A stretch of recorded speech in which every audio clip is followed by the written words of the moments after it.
Chapter 4. On the Run. "Oh, Sir Lancelot, I cannot bear to be without you."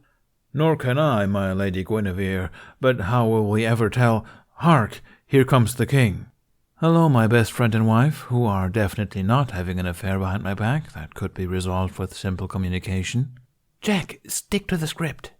Jack rolled his eyes. "Sir Lancelot, rally the knights and say goodbye to those you love," he deadpanned. "For tomorrow we ride at dawn." "Aye, your majesty." Bunny gave him a salute, nearly smacking himself in the face with his wooden sword in the process. "Wait, my king," Tooth pleaded, spinning around and knocking her wooden tiara off center. "Might I have one last word with your bravest, most loyal, most devoted knight of the Round Table, before he leaves to guard the kingdom while you're away?" "That you may, my queen." Tooth and Bunny walked further up the stage, Tooth nearly tripping on the train of her dress, to deliver more tearful goodbyes, leaving Jack to fidget off to the side. He scratched at his fake beard, then grunted with annoyance when the motion knocked his wooden crown over his eyes. This was their third performance of the day, the long-awaited third act to the Fall of Camelot. He had been passing the time by making faces while mouthing Bunny's lines to the kids in the audience, but Jack's patience ran out about 5 minutes into Act 1. Sandy was hiding behind the castle on the stage, ready to turn a large crank for the set change. He caught Jack's eye and gave him a sympathetic thumbs up. Oh, Jack definitely didn't deserve that for what he was planning. "The knights are ready, your majesty," Bunny announced. "Excellent." Jack perked up. He took Tooth's hand and gave it a quick kiss. "Fare thee well, my dear Queen Guinevere, for now I must face our enemies across the sea. I leave Mordred, my bastard nephew, who surely will not become my arch-enemy, to lead in my stead." "Farewell, my dear King Arthur. I pray that we might meet again." With that, Tooth scrambled backstage to change into her Mordred costume. Why she insisted on playing every role other than Jack and Bunny's one or two was beyond him. There were sounds of clothes being tossed on the ground, followed by small grunts of frustration in between crates slamming open and closed. Jack spotted several members of the audience yawn as the pause dragged on. Perfect. He glanced at Bunny. In the meantime, Jack tucked his sword back into his belt. He offered Bunny his arm. "Shall we dance, Lancelot?" Bunny narrowed his eyes at Jack's sudden good mood. "No, we shan't." "It'll be fun, Lancelot." Jack waggled his eyebrows. Bunny's protest was cut off by shouts of agreement from the audience. A few of them had perked up, heckling the performers to go on. Bunny's shoulders slumped in defeat. He trudged over, looping a limp arm through Jack's so that they were facing each other. He stared daggers into Jack's eyes. "Whatever you say, my liege," Jack smirked. Without warning, he locked Bunny's arm in his and whirled them in circles around each other. Bunny yelped, tripping over his own feet. All the while, Jack kept his eyes on one of the wooden bushes on set, maneuvering them closer to it. When he got right next to it, Jack jerked to a halt, making Bunny stumble. Jack pulled Bunny's cape over his face. He adjusted his grip on Bunny's arm and heaved, sending him staggering away, Bunny cursing all the while. While Bunny was distracted trying to stay upright, and the crowd distractedly laughing at him, Jack kicked up the satchel he had hidden behind the bush before the show. He caught it behind his back, twirling it with extra flourish for cover as he tied it around his waist. Spinning back around, he reached over and grabbed Bunny's hand right as he was about to fall.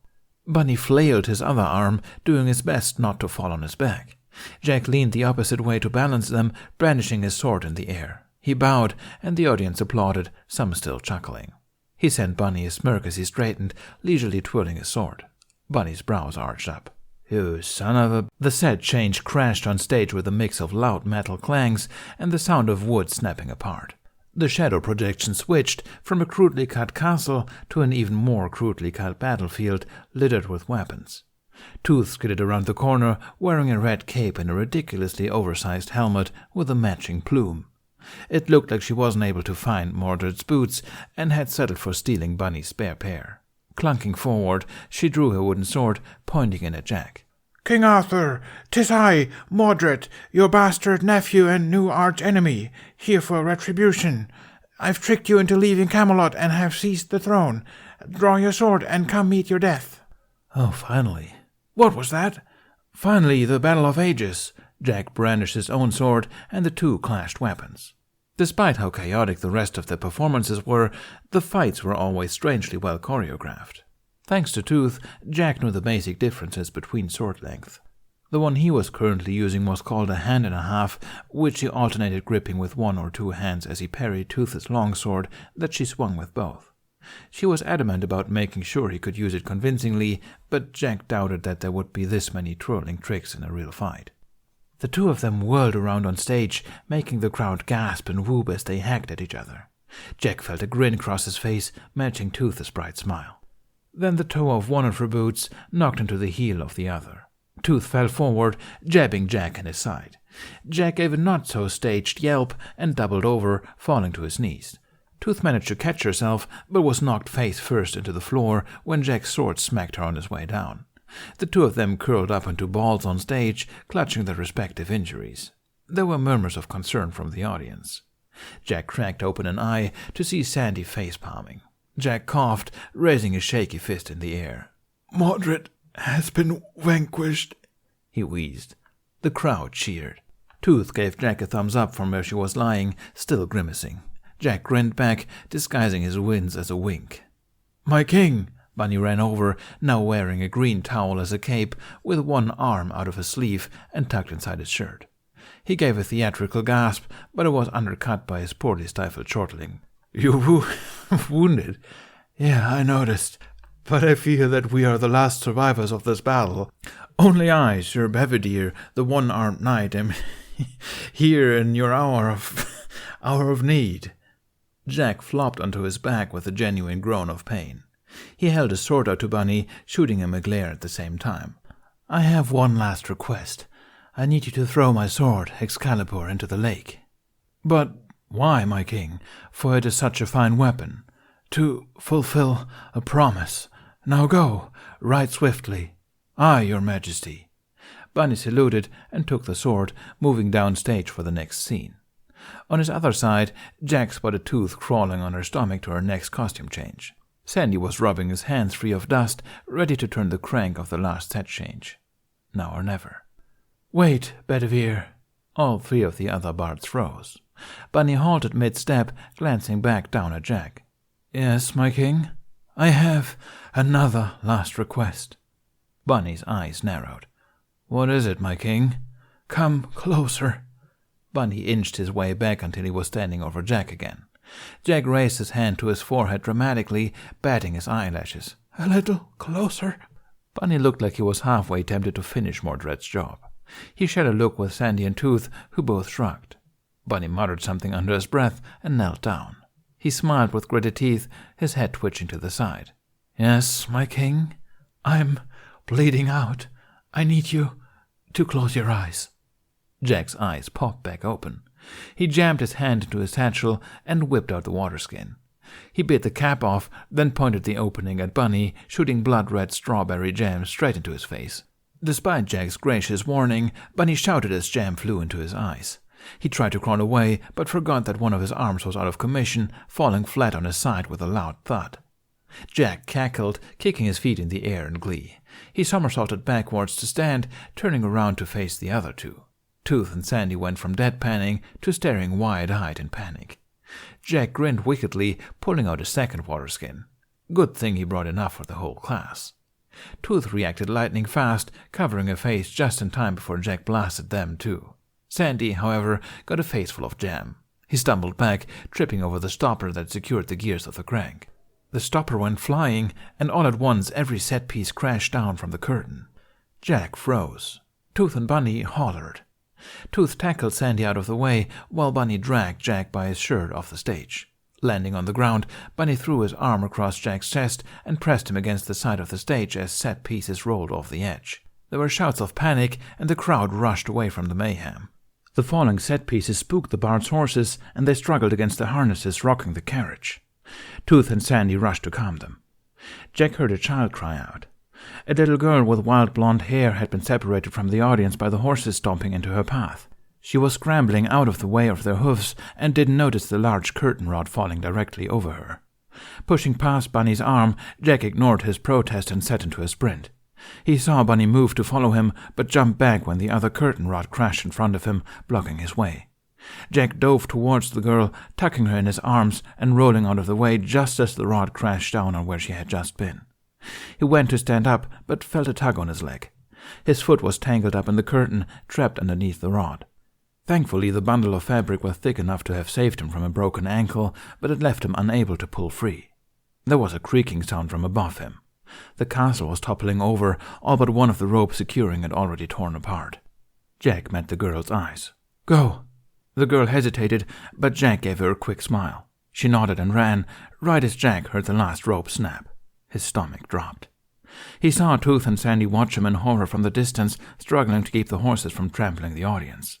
Bunny was trying to get to him through the crowd, but there were too many people in his way. The shadow of the tower descended over Jack. Bunny called his name, and so did another voice. "Arthur!" A stranger in a long brown cloak was sprinting towards him. With the hood pulled over the stranger's head, Jack was only able to make out his eyes. They were a deep forest green. The stranger kicked a wooden shield off the ground into his hand. He hurled it at him, and Jack caught it out of the air. Jack braced the shield against the ground just as the castle collapsed on him, the impact jarring his whole body. He gritted his teeth as he struggled to keep the shield in place. The castle groaned as it weighed down on him. Jack heard the wood of the shield splinter. He squeezed his eyes shut, only to flop on his back when the weight of the castle lifted off him all at once. A boisterous laugh came from above him. He lowered his shield and was met with the sight of a gigantic woman. She had a bristling beard and large bosoms, with ears like cauliflowers and fists like sledgehammers. One of said fists was holding up the wooden castle like it weighed no more than a dinner plate. Perched on her shoulder like a cat was the little girl he had saved. The woman smirked. "Thanks for saving my daughter. I appreciate your willingness to get snapped like a twig." Jack laughed in relief, putting a hand on his chest. "I'd say I'm at the very least a stick." The woman guffawed, shoving the castle aside with ease and clearing his view of the street. It looked like all the cent pieces had settled after collapsing. Tooth and Sandy had managed to calm down the horses, too.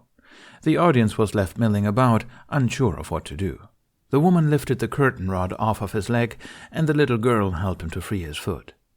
Jack stood up and let the girl climb up onto his shoulders. He picked up his crown and offered it to her. She grinned and wiggled it over her wild hair, the strands on either side fanning out from her head. Facing the audience, Jack peeled his fake beard off and raised it up. "And so the kingdom fell without their king. When Lancelot and Guinevere learned of Arthur's death, they vowed never to see each other again, ending their tragic tale of love. Lancelot's betrayal of Arthur fractured trust between the remaining knights. Thus the Round Table was no more. Worry not, for there is still hope. Though King Arthur was on death's door, he was carried away to the magical island of Avalon and hopes to heal his mortal wounds. There he lies to this day, awaiting a time that the world will need him once again." The little girl pumped her fists in the air. "For Camelot!" she cheered. "For Camelot!" The crowd roared back in thunderous applause.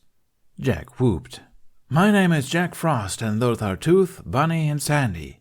Thank you for your patronage. We hope you enjoyed the show." Jack let the girl off his shoulders, ruffling her wild hair as she gave him his crown back. Her mother patted Jack on the back, cackling when she almost sent him toppling to the ground. The girl leapt back onto her mother's shoulder, and the two of them left with the rest of the crowd, the little girl waving goodbye. Jack smiled, waving back as they disappeared from view. "Frost!" Jack rolled his eyes. Bunny stormed up to him, wiping a hand down his jam-covered face. He flicked some of it at Jack when Jack snickered at him. "This is the 4th show this week that you've sabotaged.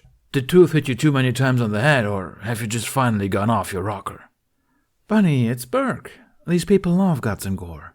Jack gestured to his own jam-covered clothes for emphasis. The splatters of red jam looked purple on his light blue sleeveless tunic and matching pants. The long sleeves of the darker blue shirt he wore underneath had mostly been spared, but his pants were so thoroughly covered in it that he could hardly see the subtle stripe pattern.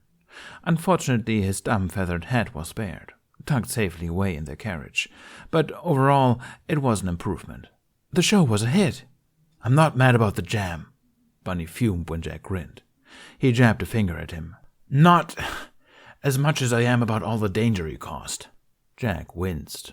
He gestured around the street, shrugging. "Looks to me like everyone made it out in one piece."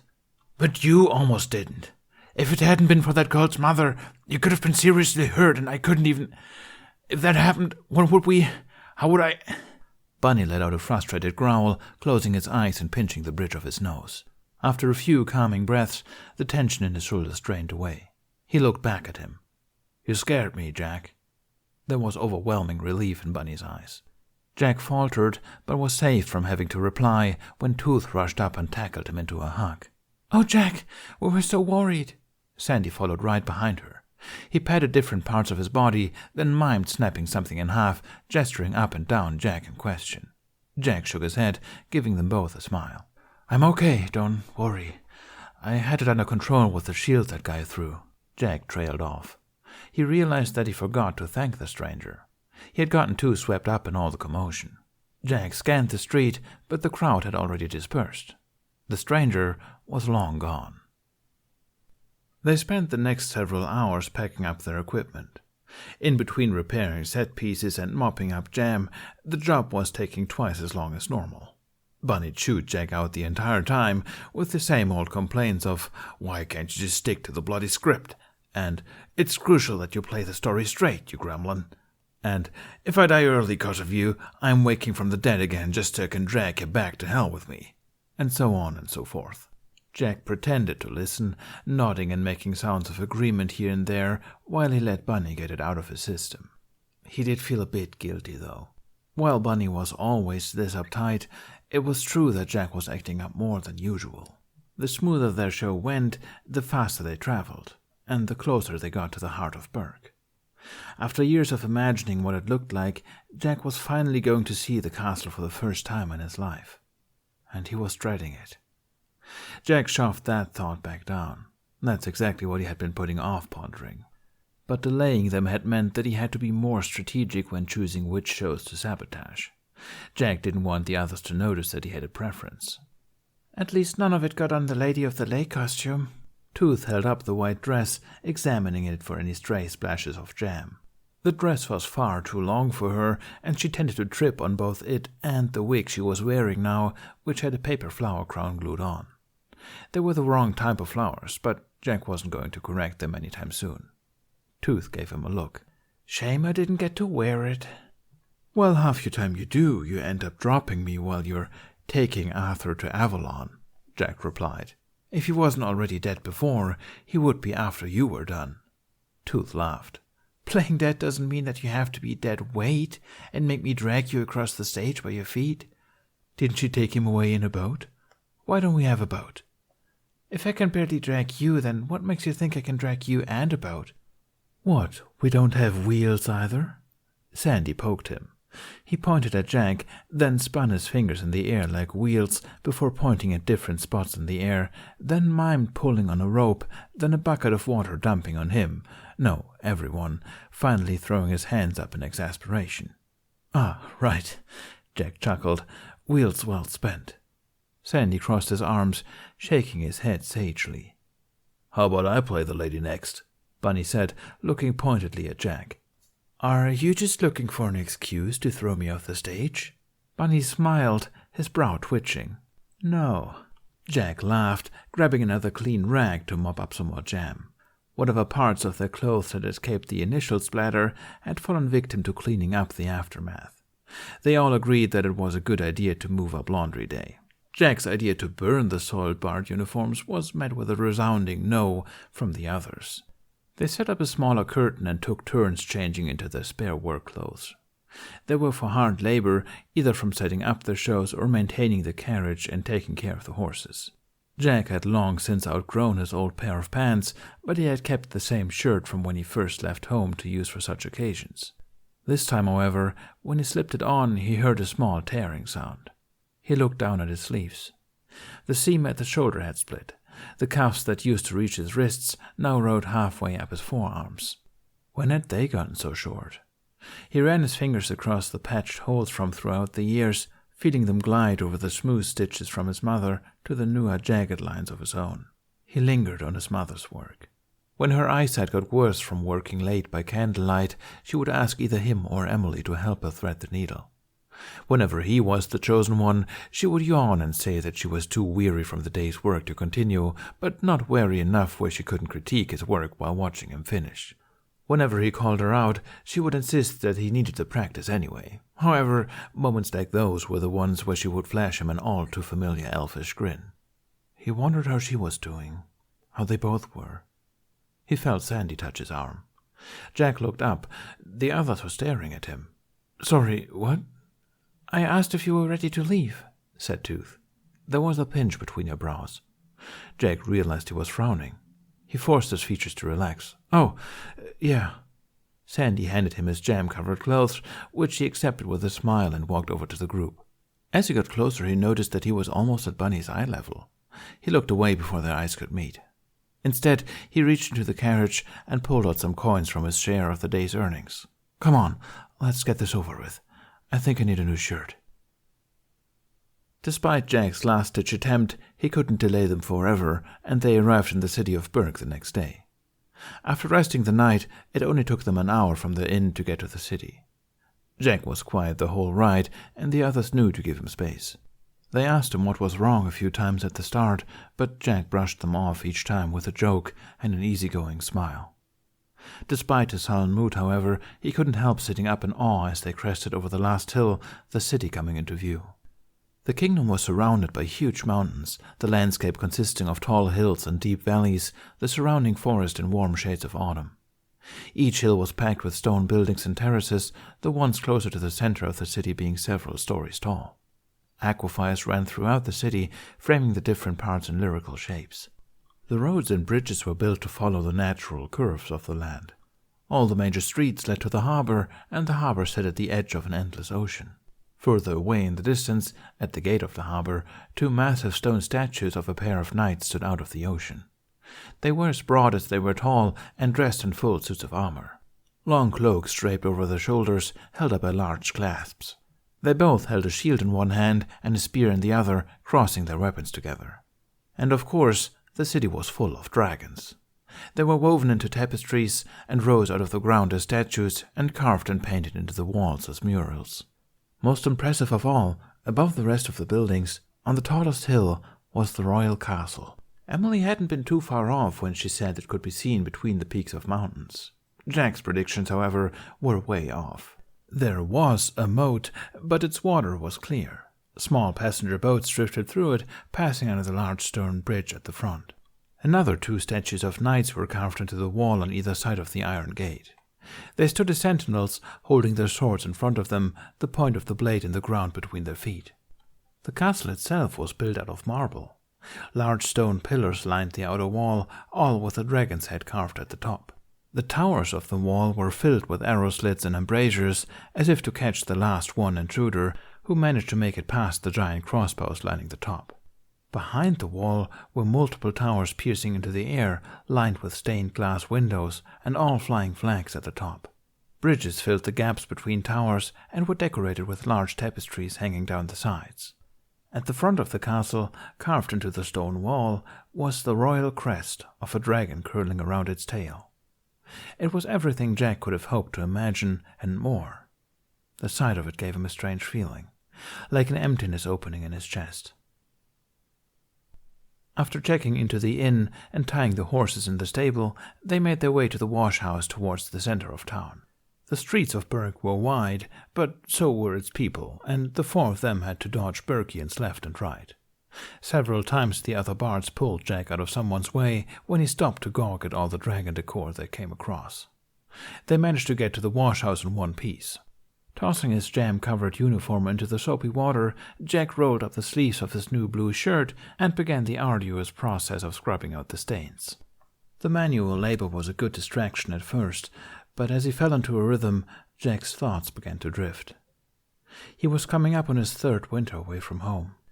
Jack had turned 20 a few months back in the summer, and he was still struggling to wrap his head around the fact that he wasn't a teenager anymore. Emily would be turning 14 years old this December. Was she still waiting for him to come home? Or had she given up hope that he'd keep his promise? And if that were the case, did she resent him? Hate him, even? Would she ever forgive him? Could she? "Jack?" Jack looked up to see Tooth next to him. She was holding her freshly washed clothes in one arm, a concerned look on her face. Jack realized he had stopped scrubbing and had been staring into the water. She was always the first to notice whenever he was ruminating too deeply. Jack waited for her to ask him if he wanted to talk, like always, another excuse already prepared in his mind. But instead, she gave him a gentle smile. "You should go see the city, Jack. I'll hang your clothes up to dry." Jack let out a breath of relief. He smiled and handed her his laundry, thanking her before heading out the door. After another few minutes dodging Burkians on the street, Jack decided it was easier to travel off the ground. Luckily, Burke's large stone buildings had plenty of handholds to climb up, and Jack found his way up to the rooftops without any issue. But instead of moving forward again, he took a seat on the tiled roof, barely a few buildings away from the washhouse. He hugged his knees to his chest, staring vacantly at the fall colors around him. He wasn't sure how long he sat there for, but it was long enough for someone to come check on him. He felt a hand on his shoulder. "Hey, Sandy." Sandy stood next to him, smiling a sleepy smile. He was short enough that Jack didn't have to crane his head far back to look up at him. Without his hat, hair fanned higher around his head, emphasizing its star shape. Sandy held an arm out and made his other hand walk across it on 2 fingers. Then he pointed up, spinning his finger in a horizontal circle. "I didn't really feel like looking around after all." Sandy tilted his head, raising a brow. Jack shrugged, turning his attention back to the distance. He felt Sandy take a seat next to him. Despite his better judgment, Jack couldn't bring himself to tell him to leave. He didn't want to be alone. They sat in silence, watching the clouds drift over them. The sun was getting low in the sky, casting warm light across the city, bringing out the rich colors of the buildings. Sandy tapped Jack's shoulder again. He brought a hand over his head, twirling his fingers in a familiar question. "The nightmares haven't been that bad lately." Sandy nodded.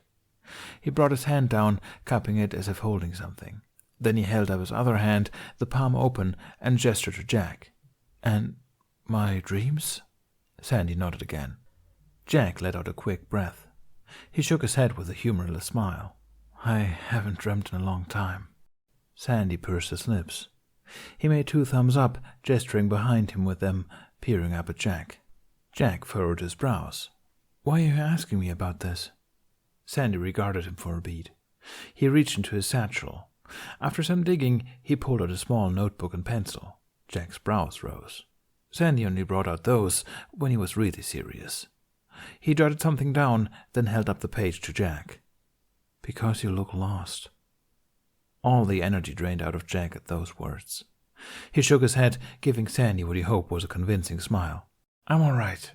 Don't worry." Sandy nodded, but it looked like it was only to humor Jack.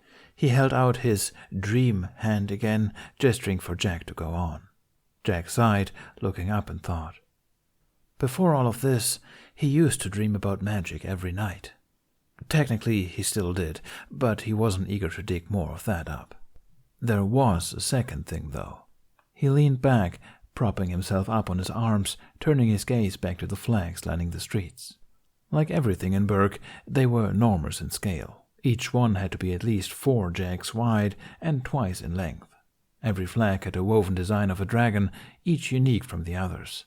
The way the wind carried them was almost like watching dragons flying by themselves. Jack wondered if they ever could have compared to the real thing. "I used to dream of seeing Burke as a kid. My dad would tell me how the people there were the last in a long line of dragon-slaying knights, and the only ones to ever come close to defeating the 2 dragon guards of the Vale of No Return, after Lancelot. When Emily was old enough, he would tell the same stories to her, and then when he couldn't anymore, I did, and it became our dream." Jack closed his eyes, feeling the same wind that flew the flags rustling his hair. "Sometimes, if I tried hard enough, I could imagine the wind sweeping us off the ground and carrying us all the way there."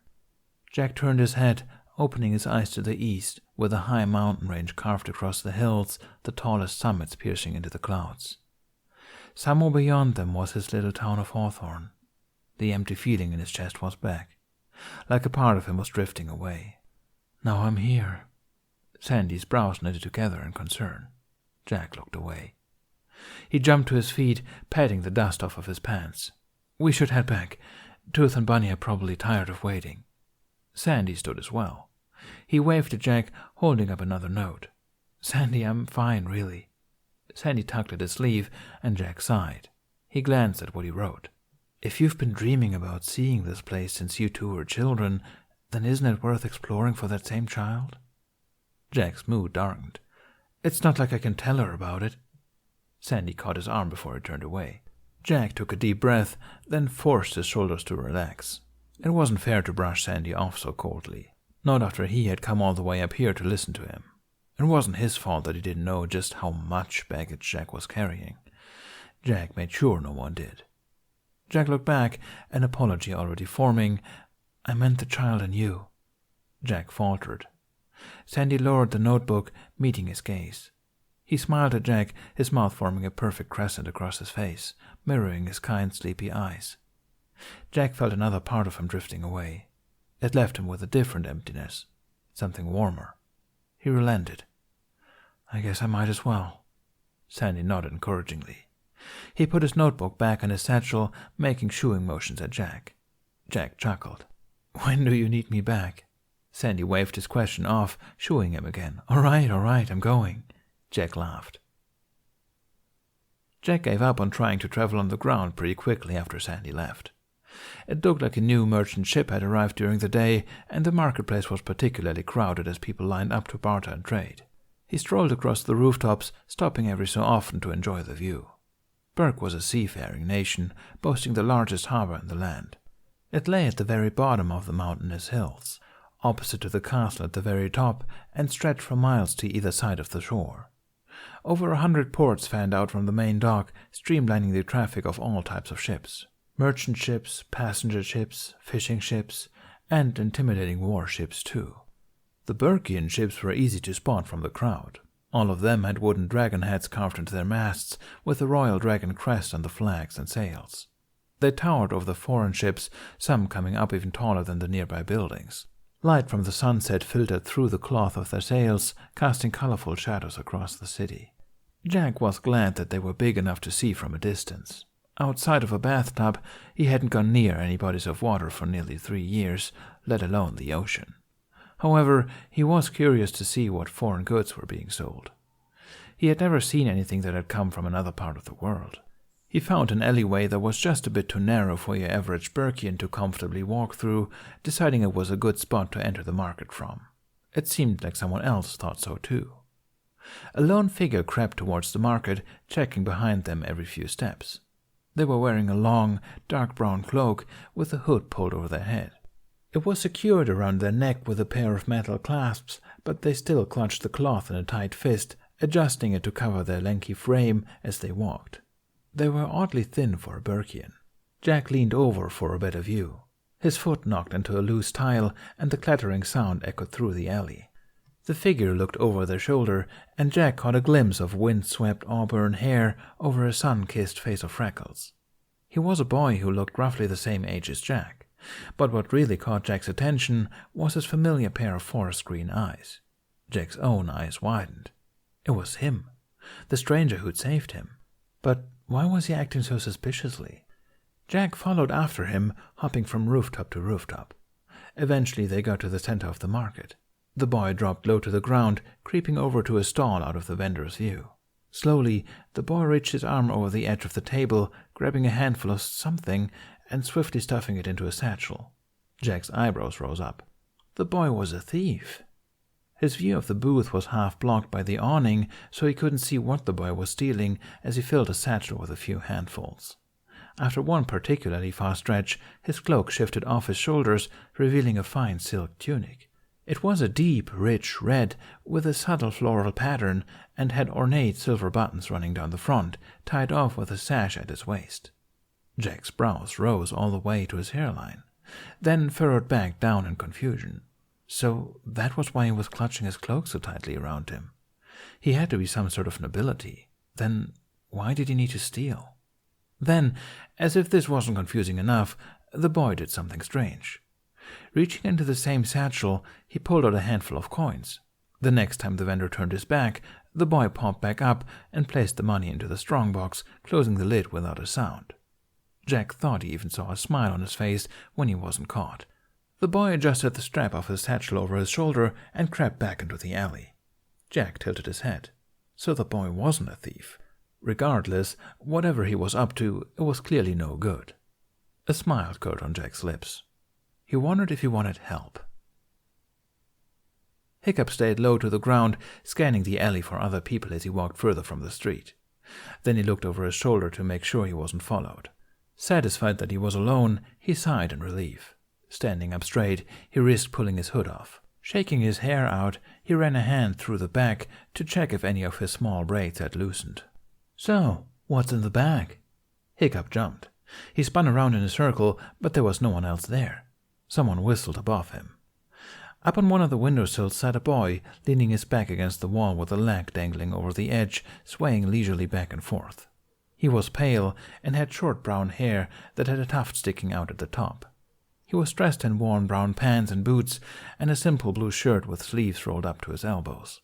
He looked about Hiccup's age, but it wouldn't be hard to mistake him as younger, given how much his expression gleamed with mischief.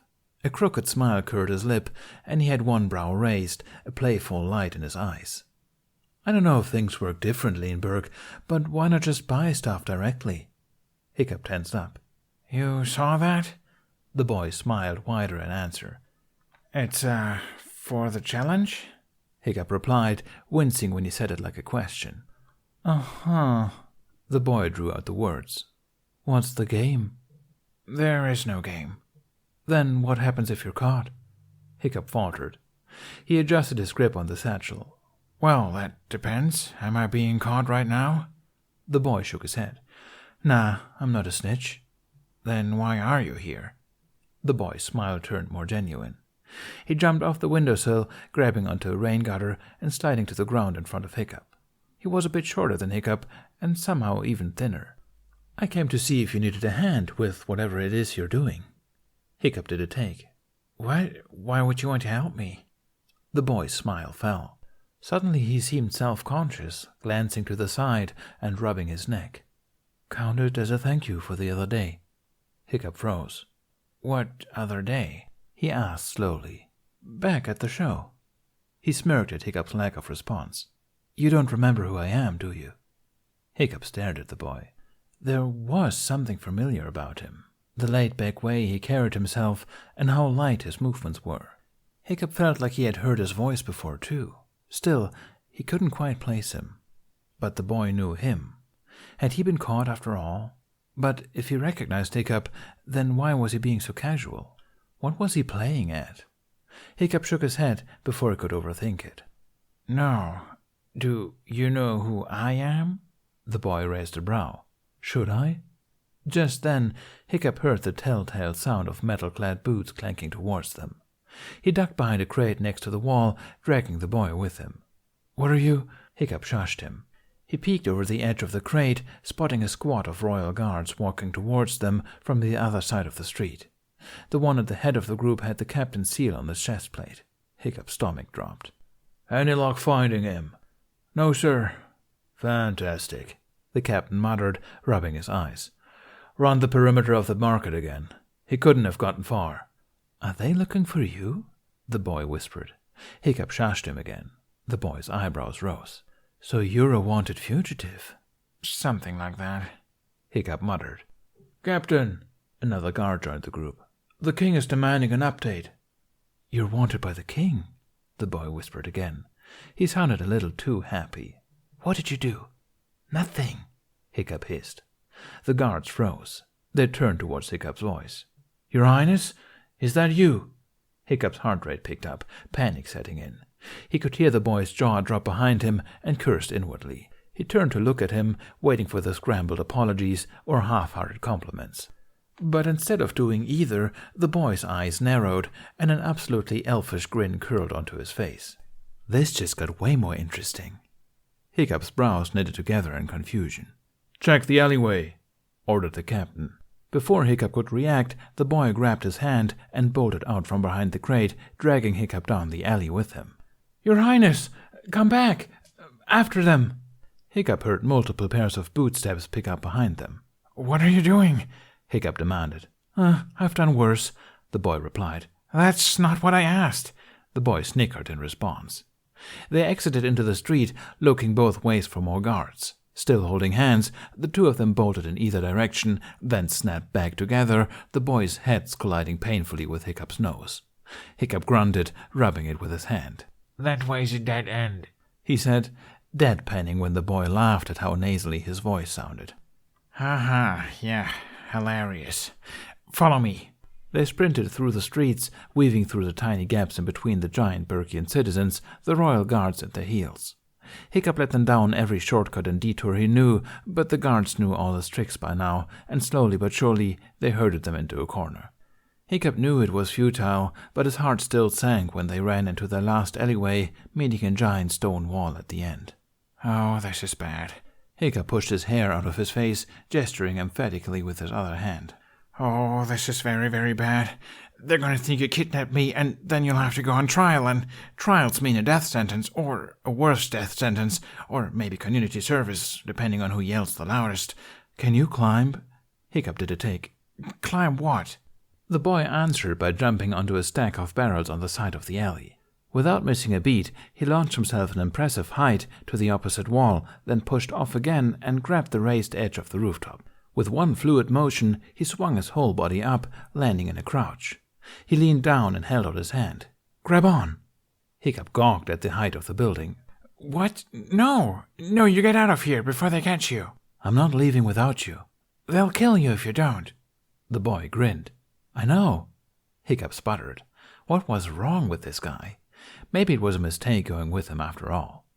Before he could argue further, he heard the guards' voices getting closer. Hiccup groaned and jumped up the same barrels much less gracefully. He copied the boy's maneuver and leapt to the opposite wall, pushing off towards the boy's hand. Hiccup's foot slipped at the last minute, and he yelped as he fell short. The boy lunged and managed to grab hold of Hiccup's wrist.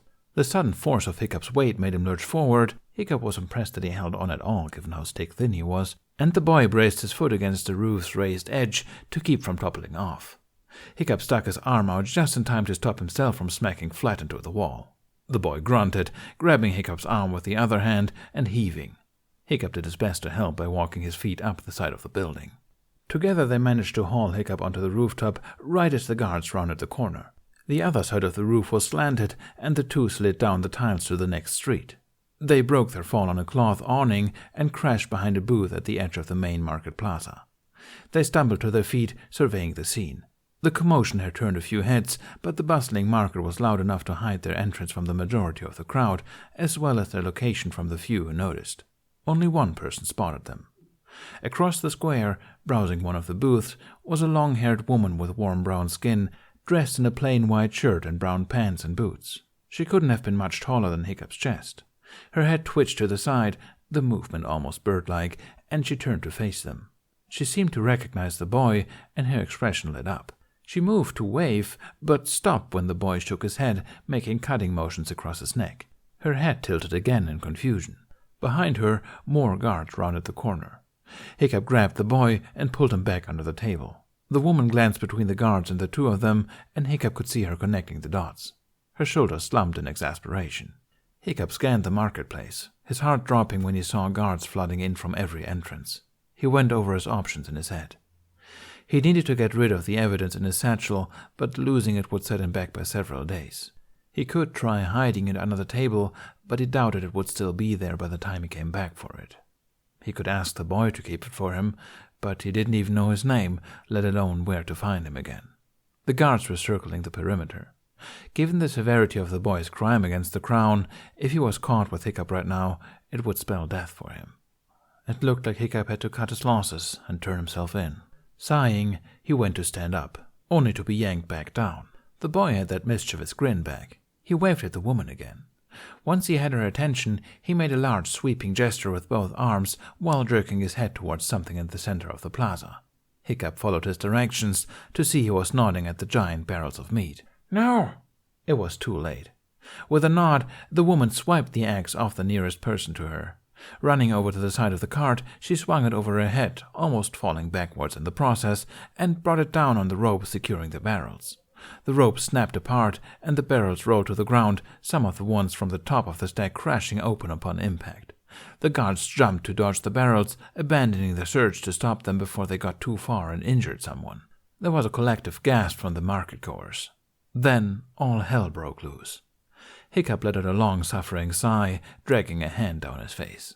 The admirable thing about Burkians was that they were always prepared for battle. The unfortunate thing was also that they were always prepared for battle, and armed for most of the time. And their main source of meat for the day had just been destroyed. She might as well have spilled blood. Actually, it would have been better if she did. The market-goers bellowed, drawing their weapons and raising them into the air. The woman and boy looked around in alarm. Hiccup jumped to his feet, pulling the boy up with him. "Run!" he yelled at the woman. The boy snapped out of his trance. He must have figured he might as well add destruction of property to his ledger and flipped the table they had been hiding behind over, knocking the wares to the ground. Hiccup caught on to his plan, and together they turned the huge table over lengthwise, leaning it against the side of the neighboring building. The two of them scrambled up their makeshift ramp, the boy hopping the last few feet to the rooftop before helping Hiccup up too. Hiccup flailed his arms as he stood up, and the boy grabbed his hand to steady him. There was another clatter of tiles behind them. The woman had joined them. How did she get there so fast? "Jack, what did you do?" the woman demanded. So that was his name. "Why do you assume it was something I did?" Jack replied. "That's actually my bad," Hiccup said. "And who are you?" Hiccup opened his mouth to answer, but a guard beat him to it. Your Highness, please, come back. The guards were scattered across the square, trapped in between the warring market-goers, half of whom were fighting each other in confusion. The people who spotted them absorbed some of the guards into the ranks, creating a massive horde in pursuit. The three of them bolted across the rooftops, Jack dragging Hiccup by his hand. "You're a prince?" the woman gasped. Hiccup groaned. "I'm sorry to drag you into this. Actually, you dragged yourself into this," he said to Jack. Jack beamed. "Don't worry," said the woman. "They won't recognize us once we're back in uniform." Uniform? "See, I did us a favor," Jack said to her. The woman rolled her eyes, but she was laughing along with him. Before Hiccup could ask, the woman grabbed his other hand. They jumped across another gap in the buildings, the two of them dragging Hiccup behind them. He wasn't proud of the shriek that escaped him. They landed sure-footed on a flat rooftop, catching Hiccup when he stumbled. "Where are Sandy and Bunny?" Jack asked the woman. "They went back to prep for the next show." Hiccup recognized those names. Now he remembered where he had seen Jack before. He just hadn't made the connection seeing him without the beard. "You guys are those new bards?" "Why are you saying that like it's just as surprising?" Jack asked. "Because I didn't know you were this." Just then, a few more armed market-goers hopped onto the roof in front of them. Hiccup yelped, just managing to jump over a chimney, vaulting over it to the other side of the group. Without missing a beat, Jack ducked under the sword of one market-goer, sliding on his side through his legs before hopping back into his sprint. The woman, who must be Tooth, dodged to the side as an axe the size of, well, Tooth, came down on where she had been standing. She jumped onto the back and ran up the handle, onto the market-goer's arm, then hopped over her shoulder. She landed right in between Jack and Hiccup, keeping pace. "Coordinated," Hiccup finished. Jack smirked at him while Tooth laughed. They managed to get back on the ground, and the three of them split up, only for Jack and Tooth to get lost and crash back into Hiccup a few streets later. They ducked into an alley before they were spotted. Hiccup peeked out to see the two groups rounded both corners. They were surrounded. He felt a tiny finger poke his shoulder. "Give me your cloak." Tooth held her hand to his face, making grabbing motions. "I'll draw them off." "You're not seriously thinking about taking that mob on your own?" Hiccup sputtered. "I don't really mean any offense, but you two are slowing me down," she said with a bashful smile. Hiccup looked to Jack, who held his hands up and stepped back. Before Hiccup could say anything else, Tooth ripped the cloak off his shoulders, making him stumble forward in the process. By the time he recovered, she had already fastened the clasp around her neck. She flashed him a cheerful grin. "It was lovely meeting you, Your Highness. I'll see you back at the inn, Jack." With that, she pulled on the hood and ran back out on the street. Both groups converged on her, and Hiccup almost closed his eyes. He was glad when he didn't. 3 market-goers swung their weapons at her head, while another 3 guards drew their swords to protect their prince. Tooth jumped up just as all their weapons clashed. Landing on the stack of blades, Tooth leapt onto one of the guards' helmets and zipped over the crowd, hopping from head to head. She was so light next to the Burkians that they barely reacted to her stepping on them beyond confusion. Reaching a tall building, she used the awning to launch herself across the street. Hiccup watched her soar through the air in awe, the cloak trailing behind her, blowing wide open in a wind like wings. She looked like she was flying. Tooth landed on the roof on the opposite building, disappearing from view. The crowd rushed after her, and all at once the street emptied of people. Hiccup and Jack collapsed against the wall of the alley, slowly sliding to the ground. The sound of their heavy breathing was suddenly loud in the empty air. After a few minutes, Jack began to laugh. Hiccup shook his head. "You're insane," he wheezed, which only made Jack laugh harder. It was a hearty sound, coming from his whole chest, making him smile so wide that the corners of his eyes crinkled. Judging by how subtle crow's feet were already forming around them, he probably laughed a lot in his life. Hiccup found himself chuckling along, in spite of himself. "I'm sorry about Tooth," Jack said after he calmed down. "I'm still trying to get her to understand the concept of personal space, and private property, and common sense." "I don't know how much more authority you have on that last one."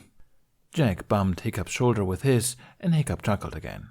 "Speaking of authority, what's the prince doing skulking around, stealing things, and then paying for the things he stole?" Hiccup tensed up. He fiddled around with the strap of his bag, avoiding Jack's eyes. "The better question is, why did you help me?" Jack shrugged. "It looked like fun, and it was." He glanced down. "Plus, I owed you one for saving me with that shield. So he doesn't like being indebted to people." "Oh, that, of course. I mean, it's fine. Don't worry about it," Hiccup mumbled, trailing off at the end. Jack nodded, seeming eager to move on. "You didn't answer my question, though. What were you doing?" Hiccup regarded Jack. He was leaning in with that elfish grin again, but there was genuine curiosity in his eyes. His reaction to Hiccup's status hadn't been the uncomfortable reverence, or worse, the begrudging respect he was used to. It was a nice change.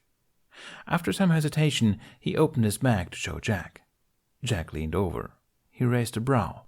"Bolts and screws?" "They're hard to make." Hiccup held up one to Jack, running his finger over the thread. "So, whenever I see merchants bring in a new shipment, I go and pick some up. And even then, I can only take a few handfuls before they notice. This has saved me a week's worth of work." "That's sounding dangerously close to a thank you," Jack smirked. "I'm unfortunately close to agreeing," Hiccup deadpanned. Jack snickered. "What do you use them for, and why the secrecy?" "I have a few projects going, have been going for a few years, and the blacksmith in town agreed to let me use his forge and hide my status." "Doesn't sound like something a prince should be doing." "Yeah, well, there's a lot of things I shouldn't be doing." Hiccup let out a breath, looking down. "And even more that I should be." There was a long pause. Hiccup fiddled with a screw in his hand. "Tell me more about your projects." Hiccup's head snapped back up to Jack. The teasing edge in his expression was gone. Jack tilted his chin up. "I already know enough about being royalty." Hiccup felt a smile tug at his mouth. "Do you now?" Jack nodded, taking on a solemn tone. "Heavy is the head that wears the wooden prop crown." Hiccup snorted, and he saw Jack smile out of the corner of his eye. "Sure. What do you want to know?" "Well, to start with, what kind of stuff have you made?" Hiccup racked his brain. This year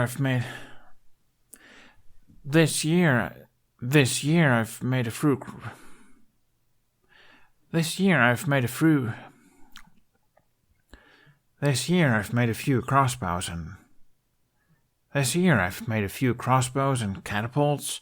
I got bored of making weapons, so I wanted to see if there was a faster way to send messages across the city, and it took a few broken windows to get the prototype to work. It functions better between buildings, but it would require a network of tubes to control, so I didn't really have a way to test that." He spoke with his hands, pantomiming the mechanics for Jack to understand his vision. Jack chortled at the window comment, but seemed to be listening intently. "Then I was trying to see how complex of portable telescope and navigational tools I could make that could fit, say, in one arm bracer. And for my last project, I had this idea for a sword that could light on fire, but that one kind of ended in disaster. I had a hard time explaining away my lack of eyebrows to my dad." Jack threw his head back and gave that a hearty laugh. "I wouldn't have guessed that they were ever missing. They're so bushy he probably just thought you got a trim." Hiccup furrowed sad brows at him, but his glare was undercut by the smile creeping onto his face. Sorry. Jack wiped away a tear. "What are you working on now?" Well, I'm trying to make a human-sized glider. I've done a lot of studies of birds' wings and tails, and I think I'm getting close figuring out why it keeps crash. Wait! Jack rolled into a crouch to face Hiccup, who jumped at the sudden movement. You're trying to fly? Yeah, sort of. Hiccup braced himself. Jack's eyes widened, the last of his sarcasm giving way to a childlike wonder. For the first time, Hiccup noticed how warm their hazel color was. How close are you? I'm almost finished with my third prototype. It'll probably be done in another 3 weeks. Well, 2 now that I have the bolts and screws from today. Wow, Jack breathed. His smile was blinding. What does it look like? Hiccup felt his shoulders relax again. It'll be easier to show you. He hesitated. I can take you to the forge tomorrow, if you're willing to shirk your kingly duties, that is, he added, surprising himself with the offer. Jack tilted his chin up, peering down his nose at Hiccup. I deem you worthy of my kingly time, he said in a haughty voice, breaking character when Hiccup chortled. Jack stood up and offered his hand. Besides, I still need to return your cloak. I can steal one of Bunny's shirts for a better disguise, too. You look close enough to his height. Hiccup grinned. Sounds like a plan. He took Jack's hand, and Jack helped him up. Still holding Hiccup's hand, Jack gave it a firm shake. Jack Frost, he introduced himself. Hiccup. Jack raised a brow, and Hiccup sighed. Hiccup Haddock. Jack raised his brow higher, a smile curling on his lips. Hiccup leveled him with a glare, but Jack only smiled wider. Hiccup groaned. Hiccup Horrendous Haddock III, Crown Prince of Burke and heir to the throne. Happy? Very much, Jack snickered. So, just Hiccup? Yeah. Hiccup rolled his eyes, but he felt himself smile as well. Just Jack? Jack beamed. Just Jack.